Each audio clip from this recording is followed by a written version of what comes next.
Hello guys, welcome to another video. তো আজকে কোনো কমেডি হবে না, কোনো রোস্টিং হবে না। আজকে আমরা কথা বলবো বাংলাদেশে রিসেন্ট কয়েকদিন ধরে যে ঘটনাটা চলছে সেটা। তো চলো শুরু করা যাক।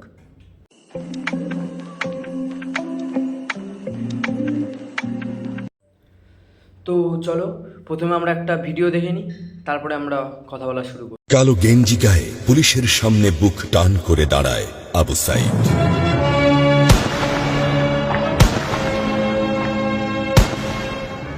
পুলিশ তাকে রক্ষা করার বদলে গুলি করে। ঠাস ঠুস কয়েকটা গুলির মধ্যে একটা গুলি লাগে তার কোমরে। খানিকটা ভাঁজ হয়ে যায় শরীর। সম্ভবত সে বুঝতে পারে নাই। ঘাড় ঘুরিয়ে কোমর দেখার চেষ্টা করে একবার, তারপর আবার আগের মতো আবার দুই হাত প্রসারিত করে সিনা টান করে দাঁড়ায়। ডান হাতে ছোট্ট একটা লাঠি। বিশ্ববিদ্যালয়ের প্রধান ফটকের পাশে বেশ কয়েকজন পুলিশ, হাতে রাইফেল, রাইফেলের তাজা গুলি, আবারও গুলির শব্দ। পরে গুলিটা কোথায় লাগলো বোঝা গেল না, তবে আবু সাইদ টলছে। পড়বে পড়বে ভাব, কিন্তু সে সোজা হয়ে দাঁড়ানোর চেষ্টা করছে। তো ভিডিওটাতে দেখা গেল যে একটা স্টুডেন্টের ওপরে পুলিশ গুলি চালাচ্ছে। তো রাষ্ট্রের কাছে একটাই প্রশ্ন, যে একটা স্টুডেন্টের ওপরে কি কখনো গুলি চালানো যেতে পারে? তাও একটা না, ভিডিওটাতে দেখা গেলো একটা, দুটো, তিনটে গুলি চালানো হলো। তারপরে আবু সাইদ যে ছেলেটা, সে তারপরে আস্তে আস্তে মাটিতে লুটিয়ে পড়লো, মারাও গেছে। সবাই জানে, এটা খবরে দেখাচ্ছে। তো এটা কি করা উচিত হলো? মানে এটা থেকে কি দাঁড়াচ্ছে?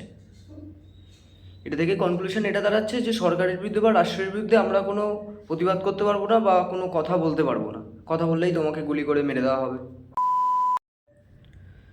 তো এক কথায় ধিক্কার জানাই এরকম রাষ্ট্রকে, ধিক্কার জানাই এরকম সরকারকে। যে সরকার একটা স্টুডেন্টের ওপরে, একটা ছাত্রের ওপরে একবার বন্দুক তুলে গুলি করতেও যার দ্বিধাবোধ হয় না, সেরকম সরকারকে ধিক্কার জানাই। তো চলুন আর একটা ক্লিপস দেখা যাক।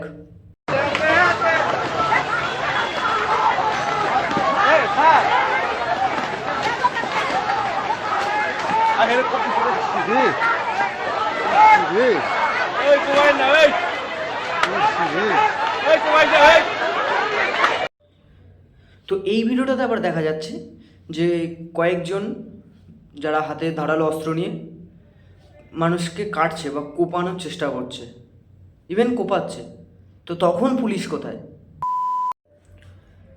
আপনি যদি একবার ভারত আর এই বাংলাদেশ, ভারত বাংলাদেশ না ভেবে যদি একবার ছাত্র বা স্টুডেন্ট এই জায়গা থেকে ভাবেন, তাহলে আপনি ভাবতে পারবেন যে ঘটনাটা কতটা নির্মম, কতটা বেদনাদায়ক। যে একটা ইউনিভার্সিটির একটা ছাত্রের উপরে গুলি চালানো হলো, সে মারা গেল, তাদেরকে আঘাত করা হচ্ছে। আর অনেক বড় বড় ইউটিউবারদেরও দেখলাম, অনেক বড় বড় ইউটিউবার আছে বাংলাদেশে, ভারতে। তো তাদের বাংলাদেশে প্রচুর সাবস্ক্রাইবার, এমনি নর্মাল ভিডিওতে তারা থ্যাঙ্কস জানায় সাপোর্ট করার জন্য, ভালোবাসার জন্য।